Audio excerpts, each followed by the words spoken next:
안녕하세요. DJ 라니입니다. 오늘의 사연 시작해 보겠습니다. 안녕하세요. 저는 30대 초반의 최수아라고 해요. 처음엔 아무것도 몰랐어요. 그저 남편을 잃고 마음이 텅 빈 상태로 그의 어머니, 그러니까 시모를 지켜야 한다는 생각뿐이었어요. 가족이란 이름을 가진 사람들의 냉혹한 모습 앞에서 시모를 지킬 사람은 저뿐이라 생각했으니까요. 피를 나누어야 가족인 건 아니잖아요. 저는 시모의 피를 나눈 사람은 아니었지만 마음을 나눈 가족이었기에 마지막을 지켜드려야 한다고 생각했습니다. 그리고 그 일은 제가 생각지도 못한 방식의 대가로 제게 돌아왔어요. 진실은 눈에 보이지 않는 방식으로 사람을 시험하고 때로는 관계를 다시 쓰게 하기도 하는 것 같다는 걸 저는 이 일을 겪으며 깊이 경험하게 됐죠. 저는 오늘 시모가 저에게 남기신 그 유산에 대한 이야기를 하려고 합니다. 먼저 제 이야기를 좀 할게요. 저는 형편은 어려워도 사랑이 넘치는 가정에서 태어났어요. 저희 집이 사남매였거든요. 그중에서 저는 둘째로 태어났습니다. 요즘 시대엔 정말 드물고 제가 자라던 시절만 해도 사남매는 희귀한 거였어요. 친구들 대부분이 외동이고 형제가 있는 경우가 많지도 않았지만 더더군다나 내남매는 거의 없었거든요. 그러니 친구들은 형제 많은 걸 다 부러워했던 것 같아요. 저도 형제가 많은 게 좋긴 했어요. 형제들이 하나같이 뚜렷한 개성과 제 몫을 하려는 성격들이라 가뜩이나 숫자가 많아 정신이 없는데 더 정신없는 집이었답니다.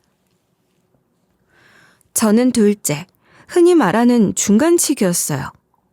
형제 많은 집 중간치기들은 위아래로 치인다고 하잖아요. 오죽하면 둘째 콤플렉스라는 말이 다 있을까요? 그렇다곤 하던데 저는 그런 것도 잘 모르고 자랐어요.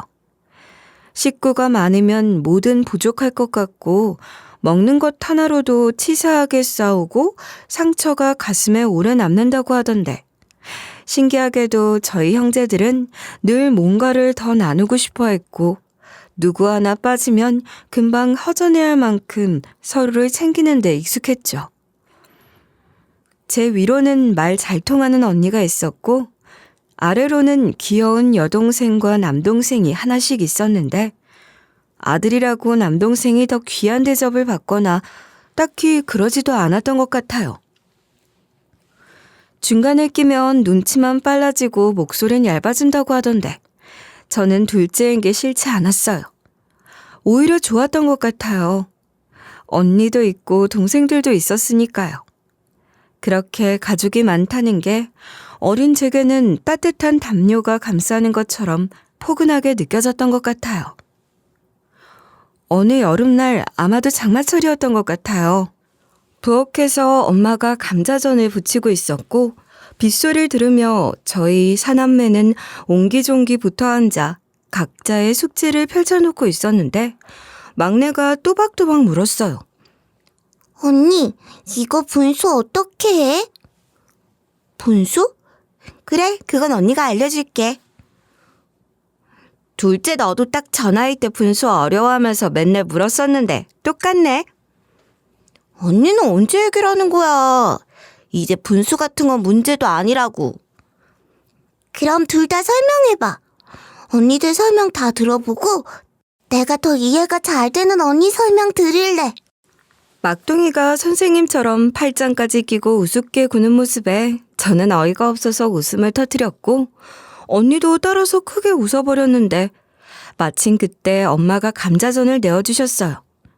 특히 감자전을 좋아했던 막내는 엄마가 내어온 접시에 달려들다시피 하며 감자전 한 조각을 집어들더라고요.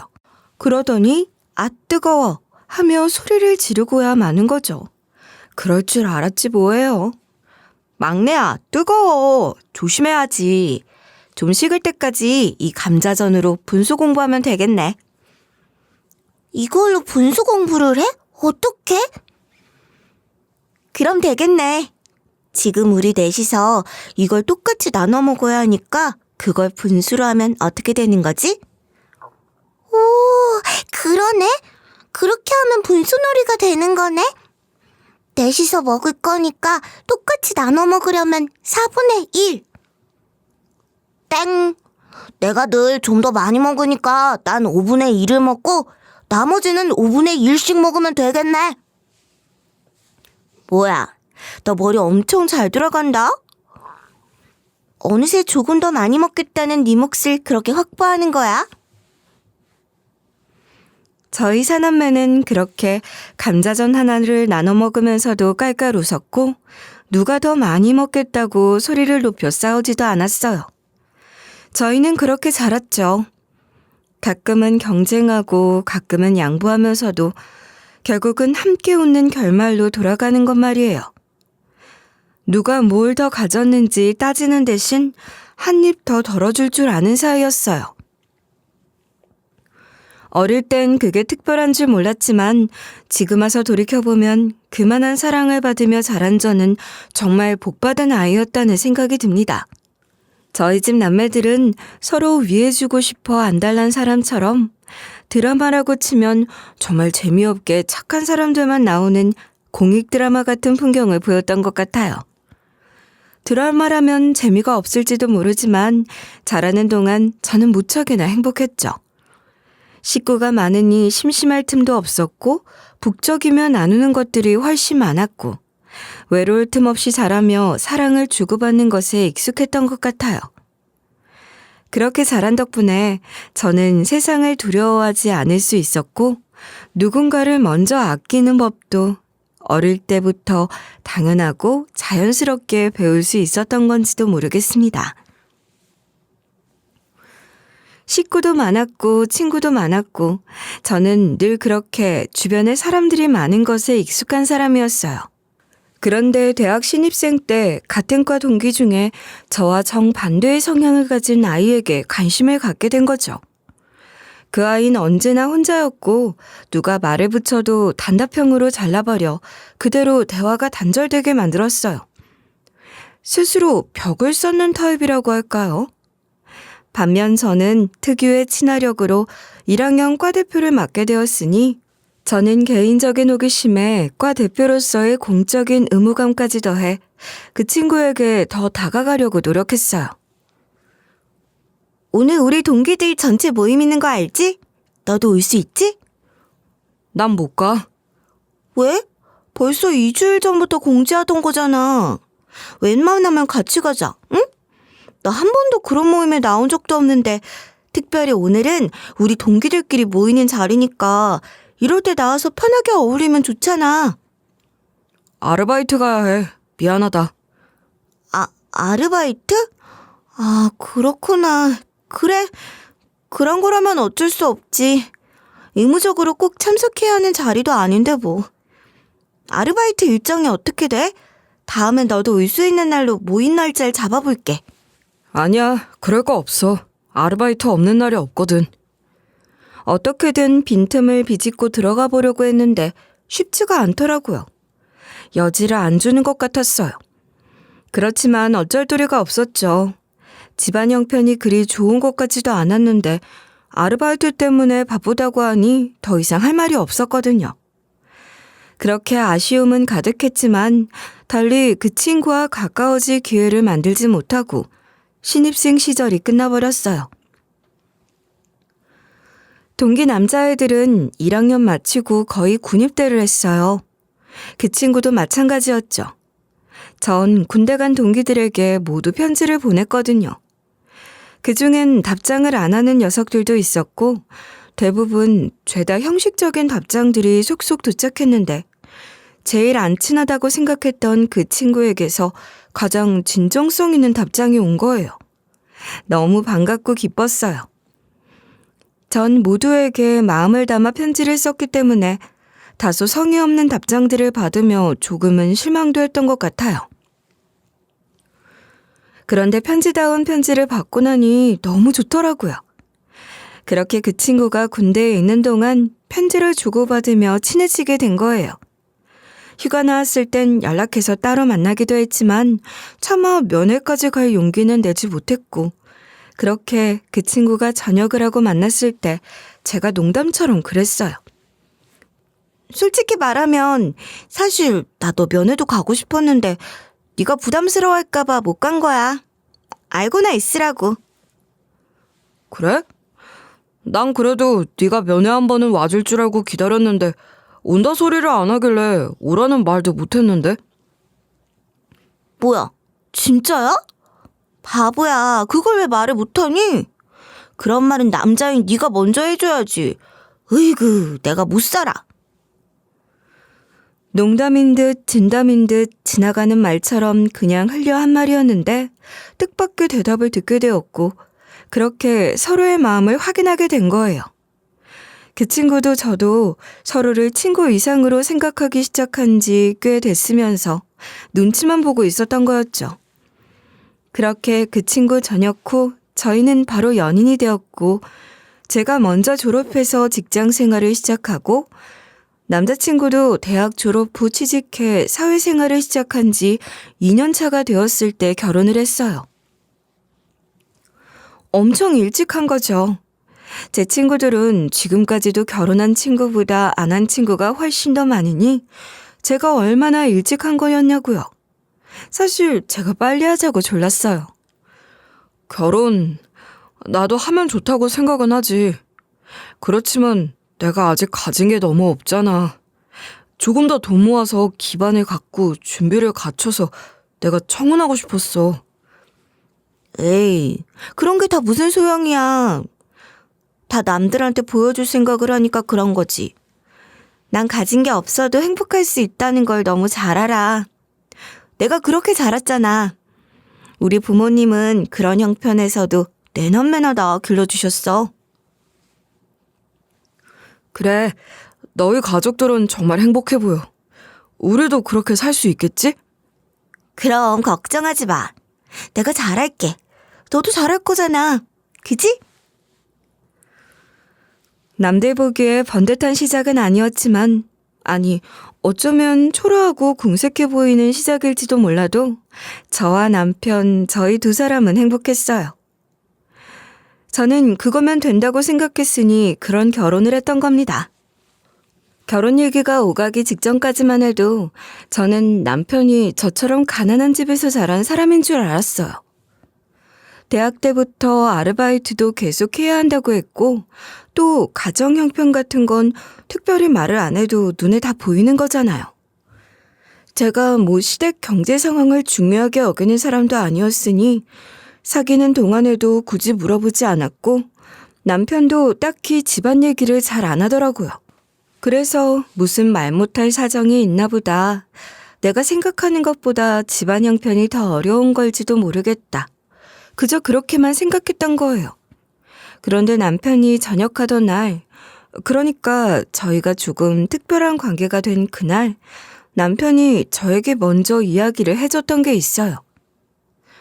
우리가 정식으로 사귀기 전에 너한테 해주고 싶은 말이 있어. 내 얘기를 듣고 네가 나한테 실망해서 사귀고 싶지 않다고 해도 괜찮아. 그런 것까지 다 생각하고 말하는 거야. 무슨 얘긴데 이렇게 거창하게 시작해? 너무 진지하게 말하니까 겁나려고 하잖아. 우리는 사귀고 말고 하기 이전에 친한 친구야. 못할 말이 뭐가 있어. 그래, 우리는 친구니까. 사실 우리 아버지가 밖에서 나온 자식이야. 혼외자란 얘기지. 솔직히 그 얘기를 처음 들었을 때 좀 놀라긴 했어요. 그런 사람이 주변에 한 명도 없었거든요. 그런 일들은 드라마에서나 일어나는 일이라고 생각했는데 현실에서 그것도 제 남자친구가 되려는 사람이 혼외자라니. 네, 놀랐던 건 사실이에요. 그렇지만 그 사실로 인해서 그 사람에게 실망했다거나 그 사람을 다르게 본다거나 사귀고 싶은 마음이 사라지거나 그러진 않았어요. 전혀 그렇지 않았죠. 아버진 돌아가셨다고 했고 어머니 얘긴 사귀는 동안에도 아주 가끔 하긴 했는데 그래서 저는 남편이 혼외자로 아버지 호적에는 올라가 있긴 하지만 낳아주신 어머니랑 둘이 사는 건가 막연히 그런 생각도 했던 것 같아요. 그런데 알고 보니 낳아준 어머니는 얼굴도 모른다고 했고 남편이 가끔 얘기하던 그 어머니는 키워주신 어머니. 그러니까 돌아가신 아버지의 본처였던 거예요. 그래도 차별 없이 남편을 마음으로 키워주신 것 같다는 생각을 했었죠. 결혼을 앞두고 시모에게 인사를 드리러 시댁에도 가고 하면서 제 눈으로 봐서 알게 된 건 시댁 사는 형편이 꽤 괜찮다는 거였어요. 아니, 그 정도면 상당한 부자라고 할 수 있을 겁니다. 남편 위로 누나가 하나, 형이 둘이 있었고 남편이 막내였는데요. 돌아가신 시부가 늦은 나이에 밖에서 낳은 자식이라 누나 형들과는 나이 차이가 많이 나는 막내였어요. 그리고 누나 형들과의 사이는 썩 좋지 않은 것 같더라고요. 제가 인사하러 간 날도 아무도 안 왔고 시모만이 저를 맞아주셨죠. 아이고, 어서 와라. 듣던 것보다 훨씬 더 밝은 아가씨였네. 반갑구나. 환영한다. 네, 어머니. 초대해 주셔서 감사합니다. 제가 형제들이 좀 많거든요. 사남매로 시끌벅적하게 자라서 성격이 아주 밝은 편이에요. 그렇구나. 우리 집도 식구가 적지 않은데 나 혼자 이렇게 맞아서 미안하구나. 그러고 보니 사남매로 자란 것도 똑같고 둘이 아주 천생연분이야. 그렇죠? 저도 그렇게 생각해요. 어머니, 형님이랑 아주버님 네분들도 다 뵙고 싶었지만 다들 바쁘시니까요. 다음에 또 기회가 있을 텐데요, 뭐. 그래, 큰딸은 시집도 안 갔으면서 제일 바쁜 아이고 아들 며느리들도 애들이 있으니 시간 내기가 쉽지가 않다더구나. 미안하다고 전해달라고 했어.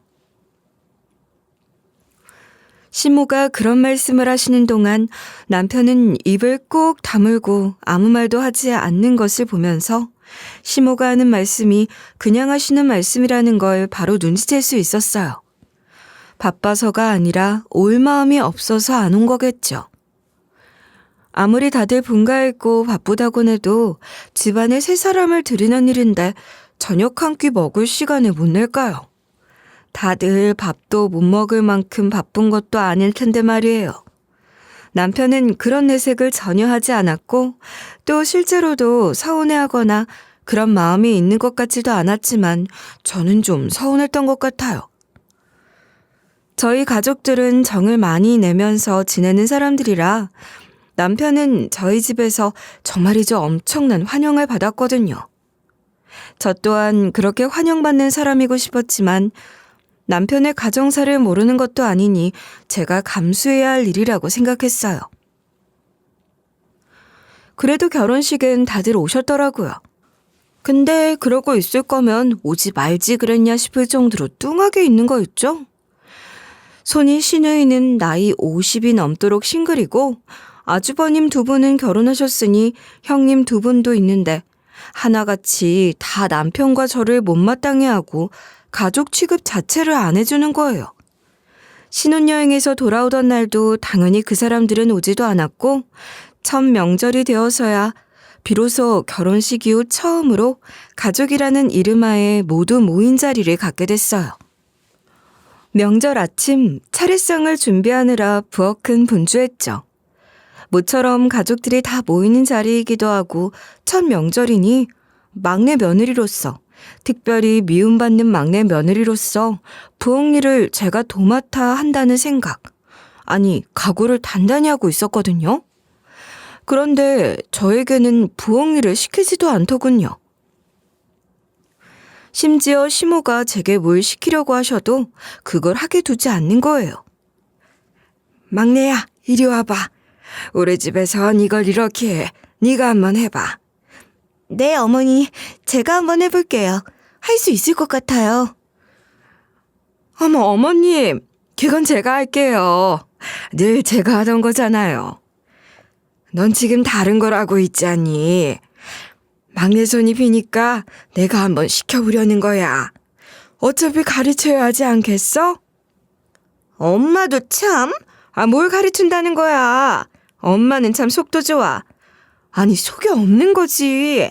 옳게 안 그래? 어머님이 원체 마음이 여리고 약하시잖아요. 그러셔서 그러신 거죠, 뭐. 아무리 그래도, 엄마, 차라리 내가 할 테니까 나한테 가르쳐 줘봐. 뭘 하면 되는 건데? 생전가야 부엌일이라고는 안 하던 네가 웬일이냐? 그럴 것 없다. 막내랑 내가 하면 돼. 글쎄 내가 한다잖아. 엄마, 차례상이 뭔지 잊었수? 조상님들께 올리는 상인데 조상님들 벌떡 일어나게 할 일 있어? 누구더러 음식을 하라는 거야? 아예 대놓고 제 남편이 혼외자라서 조상님들 드실 차례상에 올릴 음식을 만들게 할 수 없다고 하는 거나 다름없잖아요.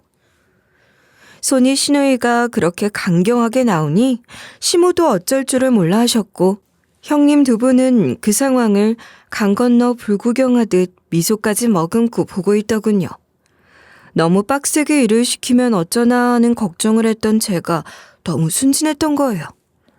그 사람들은 제게 그럴 기회조차 줄 생각이 없었는데 말입니다. 그런 생각을 하니 부끄럽기도 하고 서글프기도 했어요. 차라리 허리가 끊어질 정도로 일을 시켜줬더라면 그게 더 나았을 거다 싶었어요.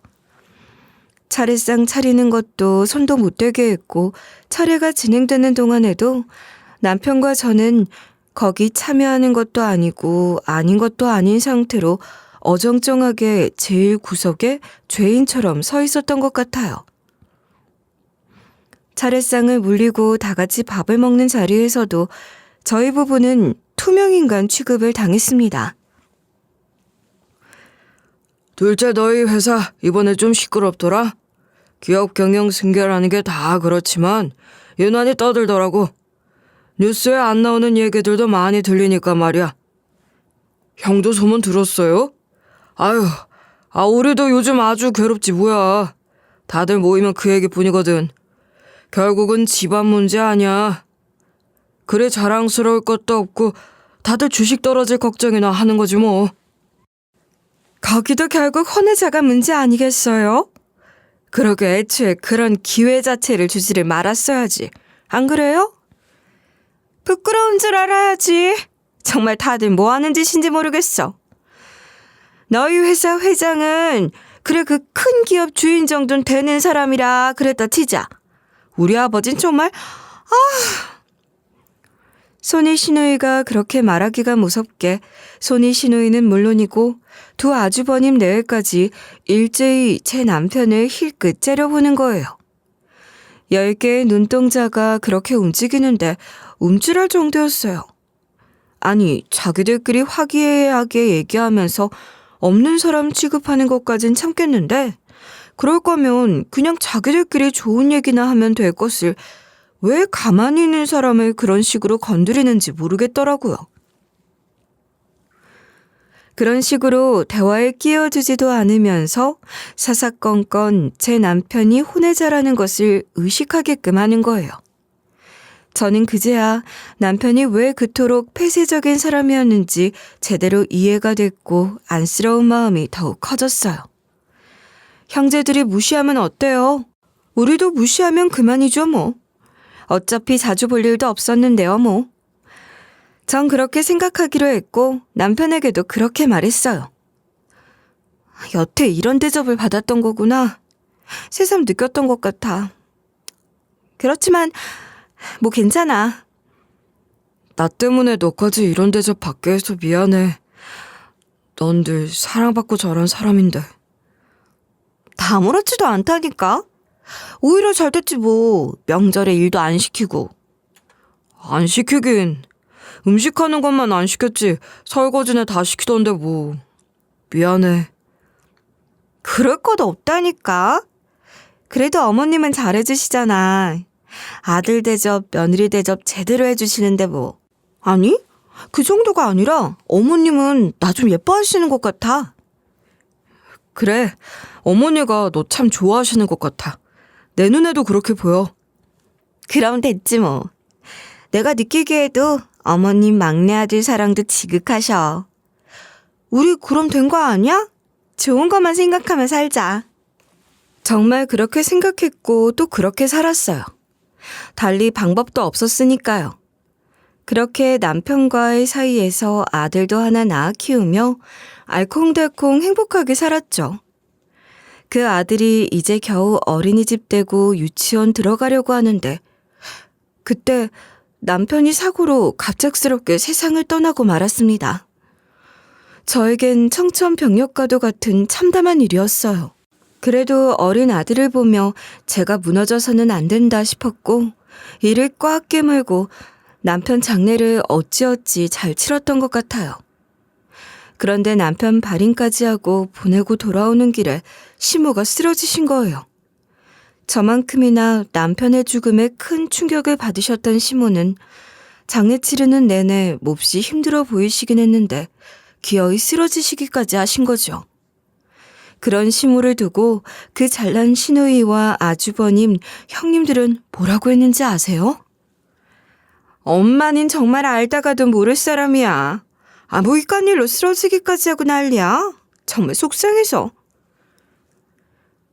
엄마를 누가 말려. 그러게 그냥 집에 계시라고 해도 굳이 장례식 지킨다고 하시더니 그놈 자식은 끝까지 말썽이네. 누가 아니래. 망할 자식. 아무리 그래도 죽은 사람을 두고 그런 소리까지 하는 거예요. 그것도 남편 일은 제가 뻔히 다 듣고 있다는 걸 알면서도 아랑곳하지 않고서 말이죠. 너무 화가 나서 한 소리 하고 싶었고 하고 싶은 말들이 목구멍을 박차고 나오려고 했지만 쓰러지신 시모 앞에서 저까지 차마 그런 모습을 보일 수 없어 가까스로 참았어요. 그리고 형님들은 누가 먼저랄 것도 없이 병수발들 걱정부터 하더군요. 형님은 어차피 바쁘셔서 병가는 업무도 못 내실 텐데 사실 저도 요즘 애들 때문에 쫓아다녀야 하는 곳이 한두 군데가 아니에요. 저도 마찬가지예요. 애 키우는 집이 다 똑같죠 뭐. 아무래도 간병해 주는 게 좋겠죠? 그래야지 뭐. 내가 병원에 말해서 믿을 만한 사람으로 추천해달라고 할게. 다들 너무하시네요. 어머님 병수발 그거 제가 합니다. 지금 어머님은 마음이 더 아프신 건데 남의 손에 수발 맡길 순 없어요. 제가 곁에 있겠습니다. 가족 취급도 안 하고 말끝마다 혼외자 타령이나 하던 사람들이 제가 시모 병수발을 하겠다고 나섰더니 그땐 그놈의 혼외자 소리를 입도 뻥끗 안 하는 거예요. 자기들 생각에도 생판 남보다야 며느리인 제가 시모 수발을 정성껏 들 거라 생각했나 보죠. 돈이 궁한 사람들은 아니었으니 그런 문제는 아니었을 테고 그래도 시모랑 제가 잘 지냈던 걸 알고 있었으니 간병인보다야 제가 맡아주는 것이 더 낫다는 생각을 했을 겁니다. 애초에 염치나 뭐 그런 걸 기대할 순 없는 사람들이니 고맙다 말 한마디 없이 그저 침묵으로 용인하더라고요. 그렇게 저는 시모의 병수발을 맡게 됐습니다. 친정에 아들을 맡겨두고 온전히 시모 돌보는 일에만 매달렸어요. 그렇게 저에게 시모를 맡겨두고 손이 시누이와 아주버님, 형님들은 병문안도 잘 안 왔어요. 가뜩이나 연세도 많으신 시모셨는데 이러다 정말 어느 날 갑자기 큰일 당하시는 건 아닌지 걱정하는 건 저뿐인 것 같았죠. 몇 번쯤은 시모 상태가 정말 너무 안 좋으신 것 같아서 손이 시누이와 아주버님 형님들께 연락을 한 적도 있었는데 그래도 연락도 없더라고요. 어차피 제 전화 같은 건 받을 사람들도 아니라 문자를 보냈는데 찾아와 보지도 않았고 답장도 없었어요. 어쩜 그러나 싶은 생각에 손이 시누이 회사로 연락을 했어요. 형님, 바쁘신 건 알지만 어머님 상태가 너무 안 좋으셔서요. 제가 문자도 보냈는데 못 보셨나요? 지금 제정신이야? 무슨 그런 일로 회사로까지 연락을 해? 미쳤어? 이런 식으로 사사건건 연락하지 마. 우리가 그럴 사이야? 아무리 그래도 어머님 일이잖아요. 글쎄, 그런 식으로 우리 엄마 팔아가면 나한테 연락하지 말란 말이야. 알아들어? 정말 너무하시네요.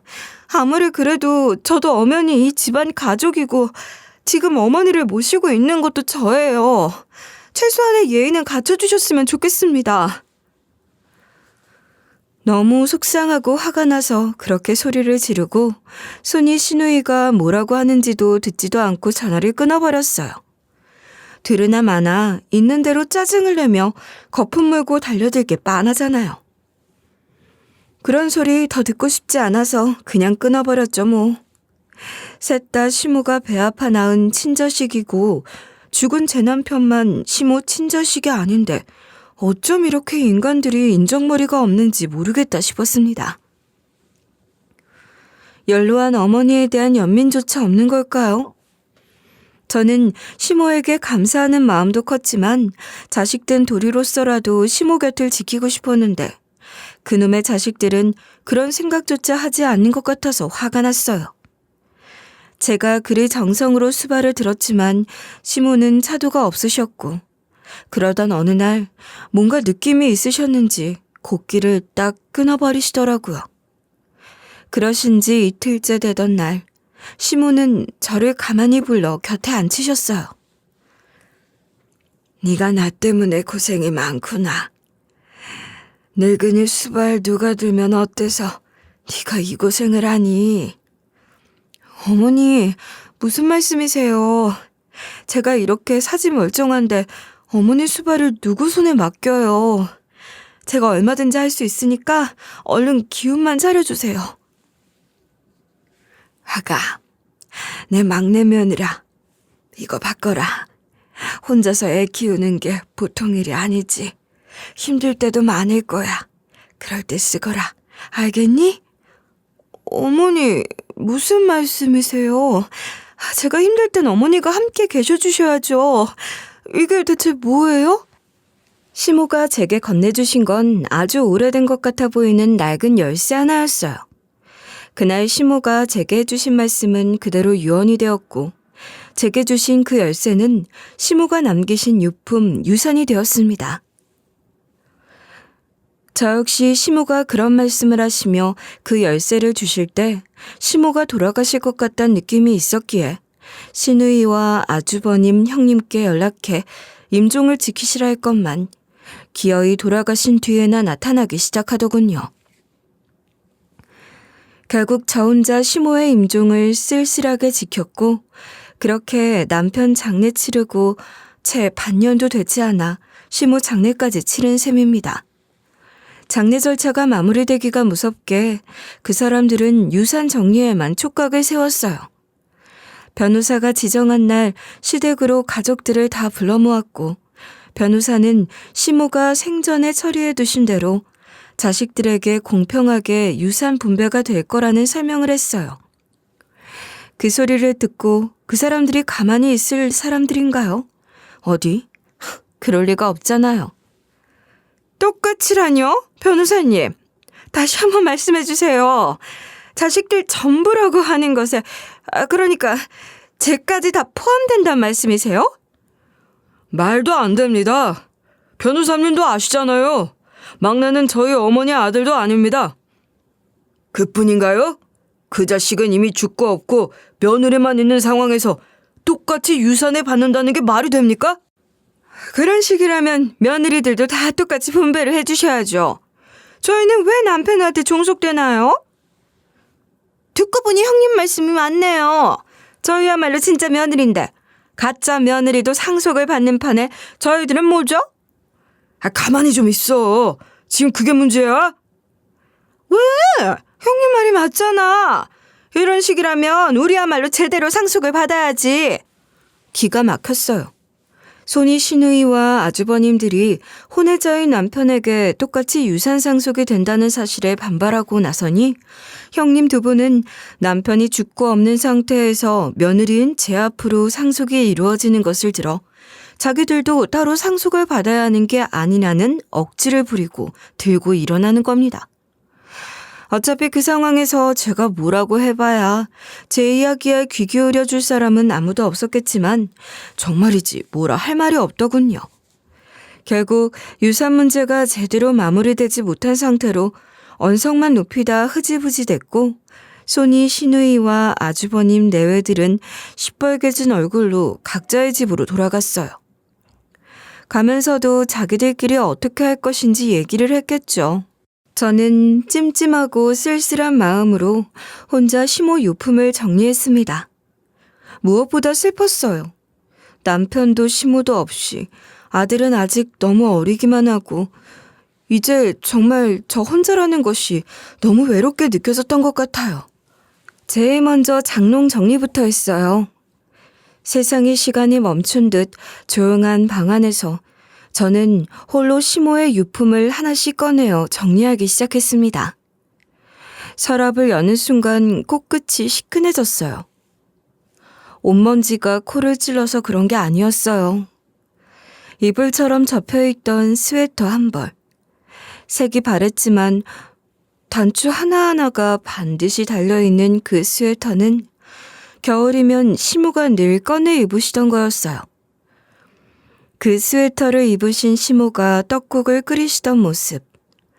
난 이렇게 김이 모락모락 나는 음식이 좋더라 하시며 김서린 안경을 닦으시던 모습이 아직도 눈에 선했으니 제 눈에 김이 서린 듯 눈물이 고였던 것 같아요. 그뿐인가요? 바닥 깊숙이 있던 오래된 상자를 조심스레 열자 남편의 군대 시절 사진이 가득했어요. 연애 시절 저랑 남편이 찍은 사진도 보였고 제 아들 초음파 사진까지 있더라고요. 손끝이 떨렸죠. 시모가 그런 것들을 그토록 소중하게 간직하고 계셨을 줄은 몰랐어요. 붉은 실로 촘촘히 꿰맨 작은 베갯니도 있었어요. 제 아들이 태어났을 때 시모가 손수 바느질해서 만들어주셨던 거거든요. 함께 만들어주셨던 베넷 저고리는 제가 따로 잘 보관하고 있었고 그 베갯닛은 시댁에 갈 때마다 쓰던 거라 그냥 시댁에 뒀던 것 같은데 시모가 그렇게 따로 보관을 해두셨던 거예요.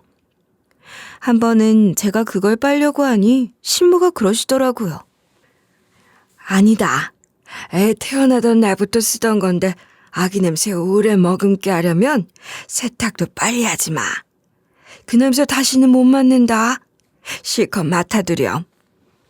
그땐 그 말을 들으며 웃고 말았지만 지금 와서야 그 말이 얼마나 마음을 눌러왔는지 몰라요.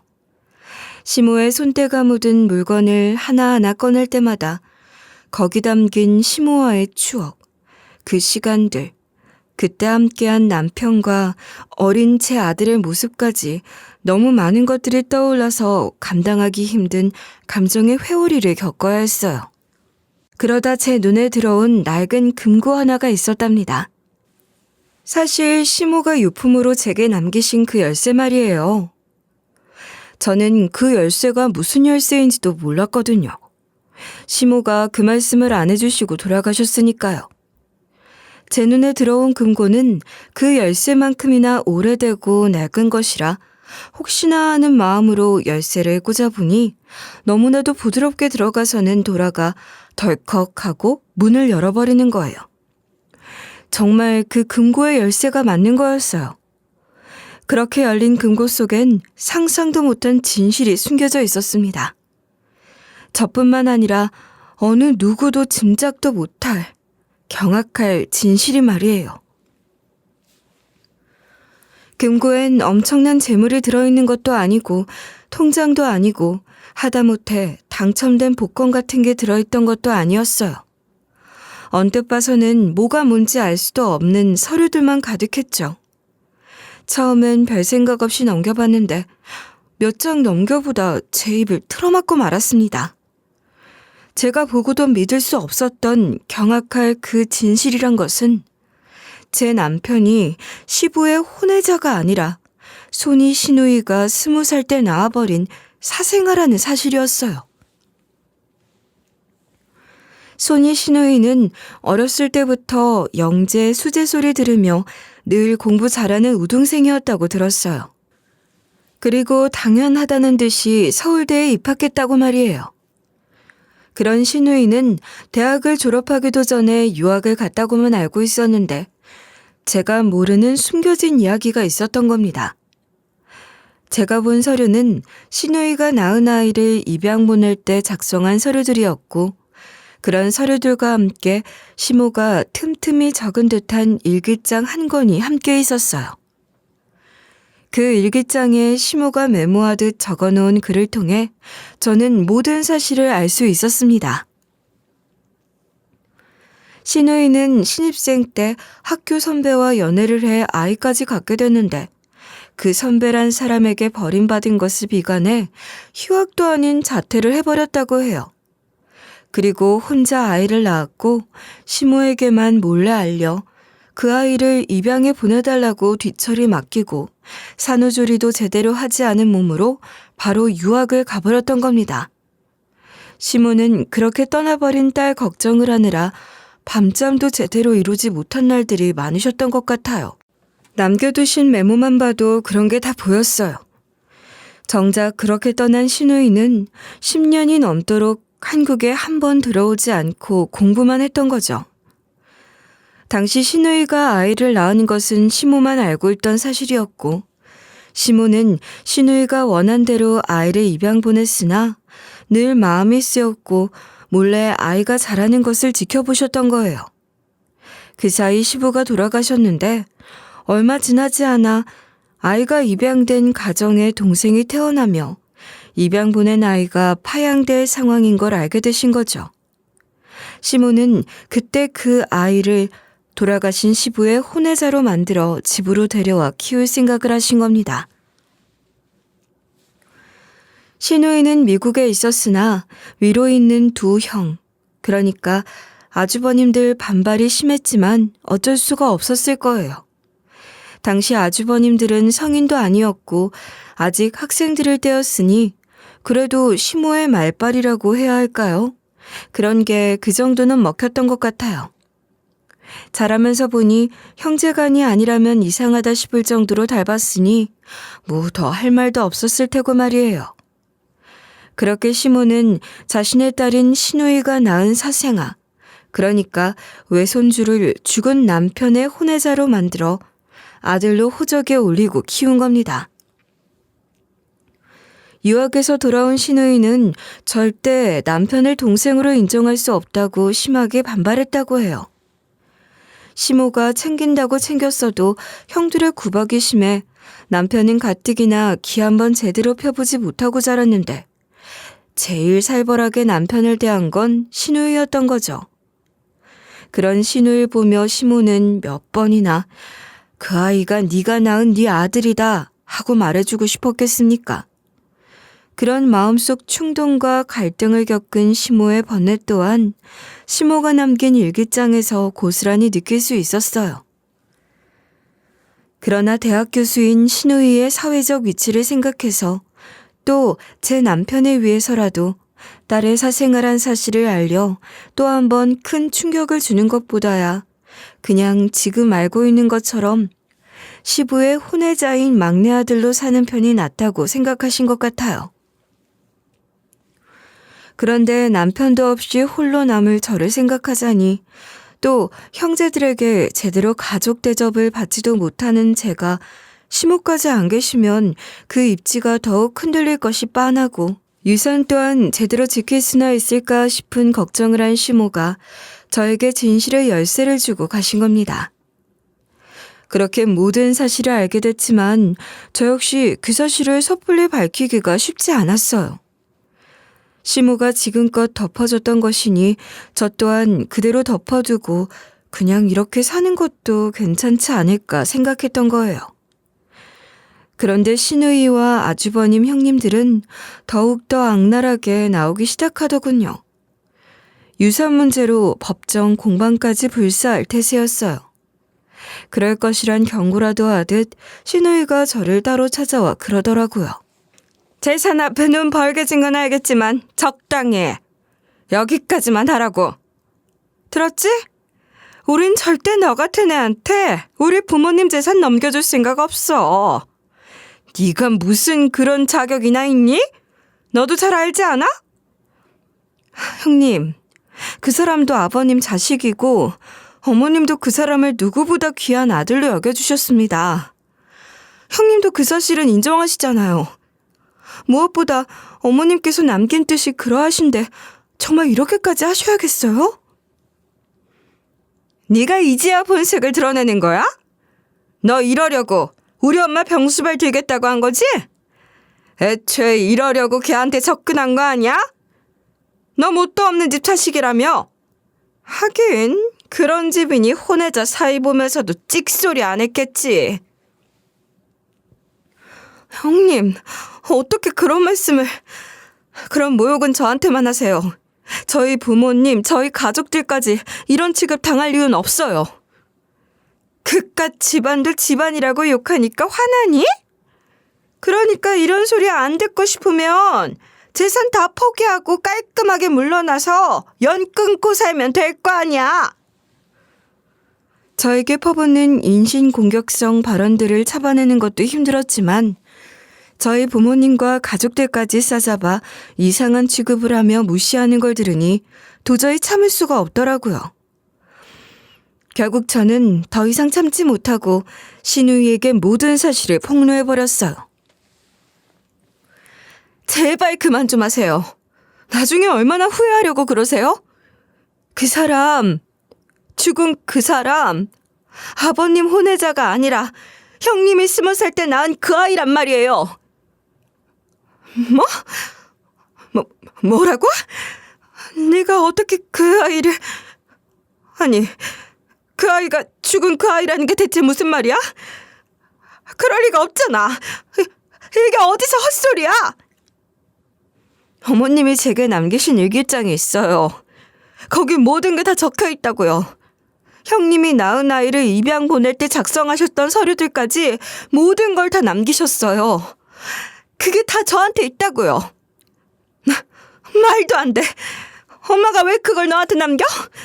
이게 어디서 말 같지도 않은 소리를... 너 이게 다 사실 아니기만 해봐. 내가 너 절대 가만 안 둬. 신우이는 길길이 날뛰며 믿을 수 없다 했지만 너무나도 명백한 증거 자료들이 있잖아요. 그걸 보고서도 인정하지 않을 순 없었을 거예요. 그럼에도 불구하고 신우이는 현실을 부정하더군요. 어떻게든 마지막 순간까지도 순순히 그 사실을 인정하고 받아들이진 못하겠다는 거였어요. 기어이 친자검사까지 하겠다고 하는 겁니다. 제 아들과 신우이는 손자와 할머니 관계로 이촌지간이죠. 이 경우 직접적인 친자 확인은 불가능하다고 해요. 통상적으로 25% 내외의 비율로 간접적인 확인만 가능한데 시부의 혼외자라 하더라도 어느 정도 연관성을 가진 결과가 나올 것이니 그 결과만으론 제 남편이 신우이의 친자라는 것을 특정해 확신할 수 있는 결과는 아닌 거예요.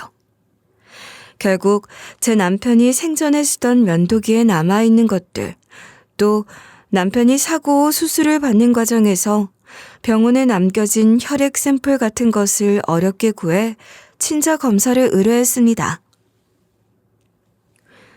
그나마 남편이 죽은 지 1년이 채 되지 않은 시점이었기에 또 제가 남편의 물건을 차마 버리지 못하고 갖고 있었던 덕분에 그 모든 것이 가능했던 거예요.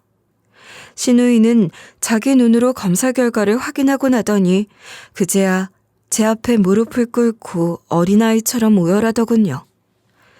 저는 신우이가 실컷 울 수 있도록 충분히 기다렸고 따뜻한 차와 손수건을 건네기도 했습니다. 신우인 한참을 울고 나서도 여전히 마음이 가라앉지 않는 것 같았어요. 그 애가 내 아들이었단 말이야? 내가 버렸던 그 아이, 그 애가 그 아이였다니 믿을 수가 없어. 형님, 진정하세요. 이러시다 쓰러지시겠어요. 내가 어떻게 진정할 수 있겠어. 내가 그 애를 어떻게 대했는지 옳게도 알잖아. 얼마나 차갑고 모질게 말끝마다 혼외자라는 가시를 심었었다고. 내가 그 애가 내 아들인 것도 모르고 말이야. 형님, 지금 저에게 옳게라는 말도 처음 하신 거 아세요? 저를 그렇게 부르신 게 처음이에요. 내가 그랬던 거야. 그래도 단 한 번도 따뜻하게 대한 적이 없어. 아들인 걸 몰랐어도 동생으로서 한 번도 보듬은 적이 없었다고. 그땐 모르셨잖아요. 얼마든지 그러실 수 있었다고 생각해요. 몰랐으니까 더 미친 듯이 미워했지. 아버지가 엄마를 배신하고 나온 아들이라고 생각하니 그 애가 숨만 쉬어도 얄미웠고 모든 게 다 싫었어. 가족이라고 부르기조차 겁할 정도로 말이야. 신우이는 그렇게 말을 하며 숨이 턱턱 막히는지 가슴을 움켜쥐며 쥐어짜듯 간신히 말을 이어나갔고, 그러다 또 이내 두 손으로 얼굴을 감싸며 터져나오는 울음을 막지 못해 흐느끼곤 했습니다.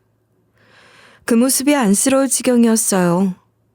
유독 제 남편에게 모질게 했던 신우이였으니 스스로 용서할 수 없어 힘들었을 거예요. 저는 그런 신우이를 진심으로 위로하고 싶었어요. 형님, 너무 그렇게 자책하지 마세요. 그 사람도 이젠 하늘에서 모든 사실을 알고 다 이해하고 있을 거예요. 형님도 그땐 너무 어리셨잖아요. 20살. 20살이었어. 철없던 나는 속절없이 사랑에 빠졌던 건데 그 사람은 바람둥이였고 난 그렇게 배신당하고 말았지. 내가 얼마나 나 자신을 혐오했는지 알아? 뱃속에 생긴 그 아기까지도 나는. 형님, 그만하셔도 돼요. 그 사람도 이제 다 알아요. 형님이 말씀하지 않으셔도 그 마음 이미 다 알고 있을 거예요. 어머님이랑 같이 형님 지켜보고 있을 겁니다. 끝내 아들이란 말 한마디 못 해보고 동생 대접도 한번 해주지도 않고 한번 안아보지도 못했는데 지금 형님이 말로 다 하지 못하는 그 마음까지도 그 사람은 이미 다 듣고 있을 거예요. 그러니까 다 말로 하려고 애쓰지 않으셔도 돼요. 마음은 이미 전달됐을 테니까요.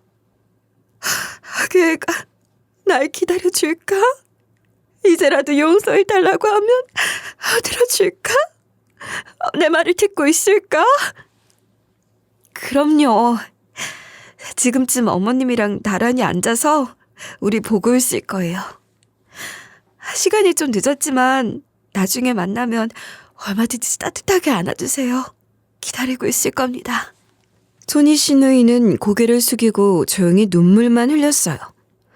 더 이상 소리내어 울진 않았지만 하염없이 그렇게 밤새 눈물을 흘리더군요. 그리고 그날 시누이는 처음으로 제 손을 꼭 잡았습니다.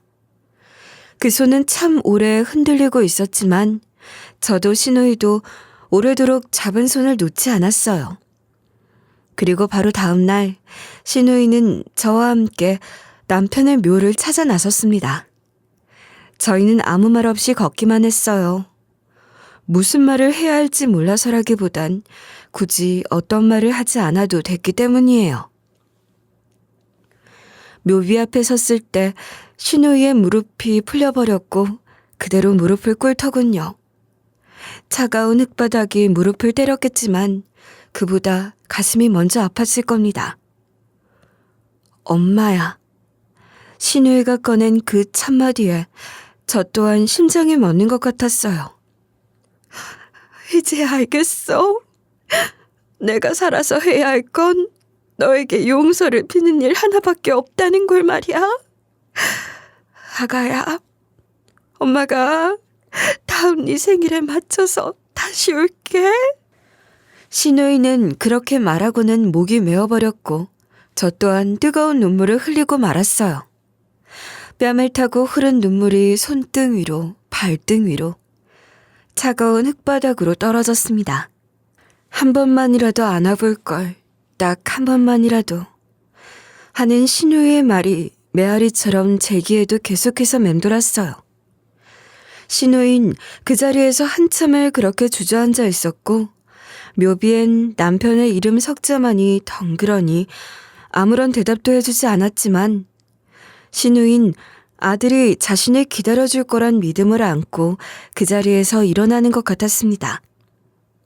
신우이, 아니 그러니까 실제로는 저에게 시모가 되는 거잖아요. 그렇다고 이제 와서 시누이를 시모라고 부를 수도 없고 제 아들도 고모인 줄로만 알고 있던 사람을 갑자기 할머니라 부르게 할 수도 없는 일이었어요. 그러니 호적도 그대로 두고 시누이 고모 관계도 그대로 유지하며 지내기로 했습니다. 그러나 시누이는 저와 제 아들을 살뜰히 챙기며 가깝게 지내고 있어요. 제 아들도 무서운 호랑이 같았던 고모가 갑자기 친절한 사람이 된 것을 처음엔 좀 낯설어 했지만 이내 고모하며 잘 따르고 있답니다.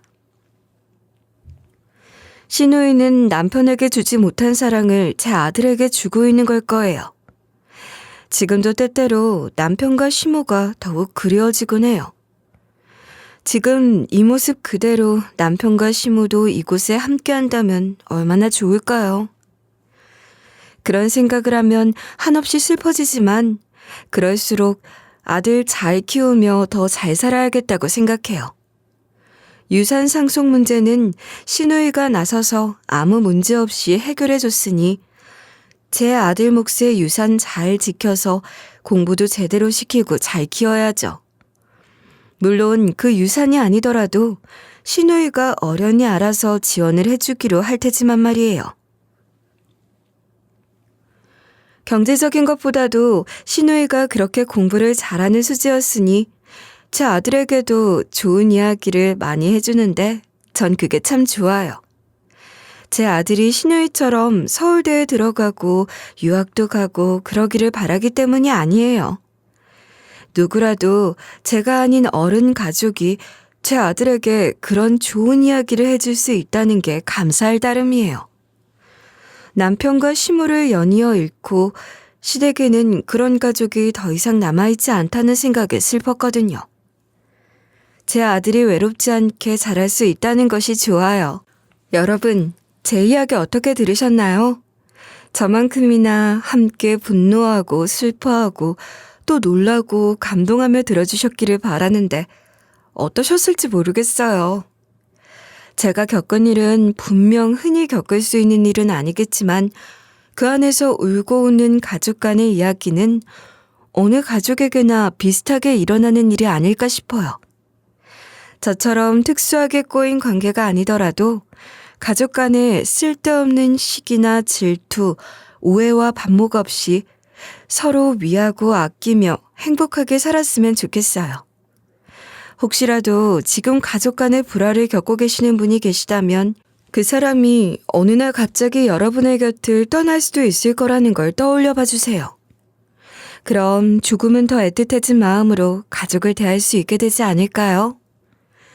그렇게 사랑 나누며 행복한 날들 보내시길 바랍니다. 끝까지 들어주신 여러분들께 다시 한번 감사하다는 말씀 드리면서 제 이야기를 마무리할게요. 정말 감사합니다.